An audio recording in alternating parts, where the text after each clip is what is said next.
এখনো তো কয়েকজন ছেলে আইসা বসলা, কিন্তু মাগরিবের নামাজ তো পড়ো নাই। আমি তো বুঝি ভাইয়া, চেহারা দেখলেই তো তোমার মতো অপদার্থ রে চিনা যায় রে ভাইয়া।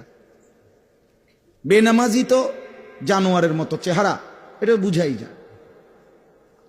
বেনামাজি যে বেশরম, বেহায়া, নির্লজ্জ, এটা বুঝাই যায়। চেহারা দেখলেই বোঝা যায় ভাইয়া। নামাজ যে পড়ো নাই, তো এটা বয়ান শুনে কি ফায়দা হবে, কি লাভ হবে, কি ফায়দাটা হবে? মাগরিবের নামাজ ওয়াক্ত তো চলে যাচ্ছে,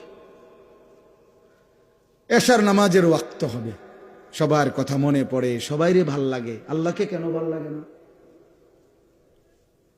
সবার কম বেশি মানুষে আবদার রক্ষা করে, তা আল্লাহ তাআলার আবদারটুকু কেন রক্ষা করে না? কেন? এই এখানে যারা নামাজ পড়ো নাই, ছোট বাচ্চা বাদ দিলাম, 12, 13, 14, 15 বছরের থেকে শুরু করে আপনারা যারা ছেলেরা, তোমরা বলো ভাইয়া কেন নামাজ পড়লা না? আল্লাহ আমাদেরকে মাফ করে দেন।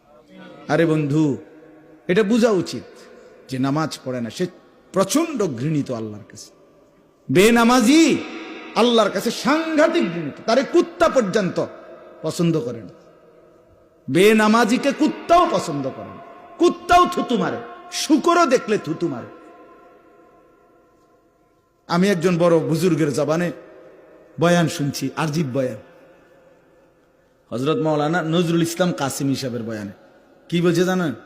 বলছে সকালবেলা শুকর যখন সকালে, তো সে চোখ মেলে, তো একটু একটু করে চোখ খোলে, মানে কুদ্দুর খোলে আবার খোলে না, কুদ্দুর খোলে আবার খোলে না, চোখ একটু একটু করে।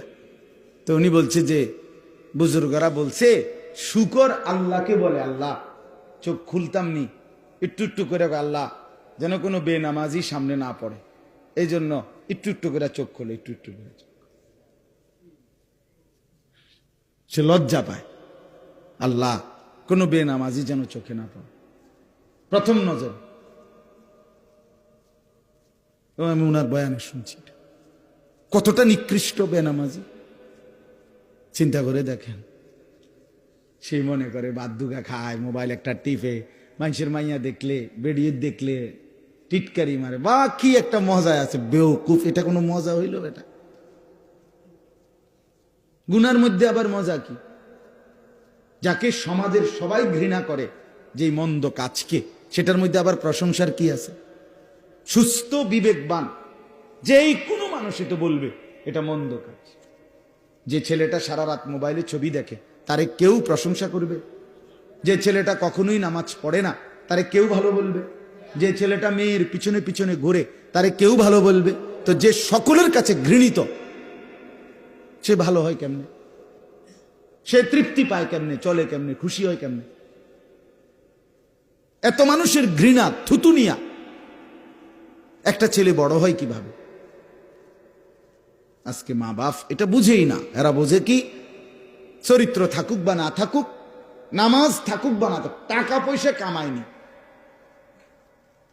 কোগার টাকা যদি ফুটে কামায় খালাস, দেশে থাকা হোক আর বিদেশ থাকা হোক, টেহা ইনকাম করছে না, আর কোনো চাওয়া পাওয়া নাই, হাতে টাকা দিতে আছে, টাকা কামাইতেছে, খালাস। মাইয়াগা কোন রকমে পয়সাওয়ালা, মানে মোটামুটি সংসারটা খাইয়া পয়রা চালাইতারে এমন একজন বেডইতের কাছে বিয়ে দিতে আসছে, আর কোনো চিন্তা নাই। এবারে জামাইয়ের চরিত্র থাকুক বা না থাকুক, জির চরিত্র থাকুক বা না থাকুক, এটা দেখার বিষয় না। খাইয়া দাইয়া বালা আসেনি, বুঝেন নাই কথাটা?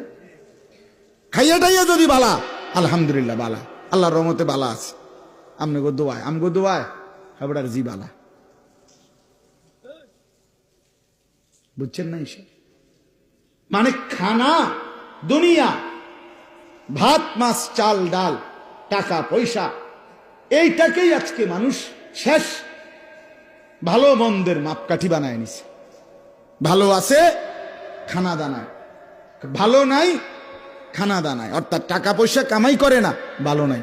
কি অবস্থা? যারা ফোলাগার কি না, লাইনে নাই, ভালো নাই, কি তো না, সারে না পয়সা ইনকাম নেই, টাকা হিসাব, টাকা হিসাব। এই হলো হিসাব। এটাই বুঝি কথা, এটাই বুঝি মুসলমান।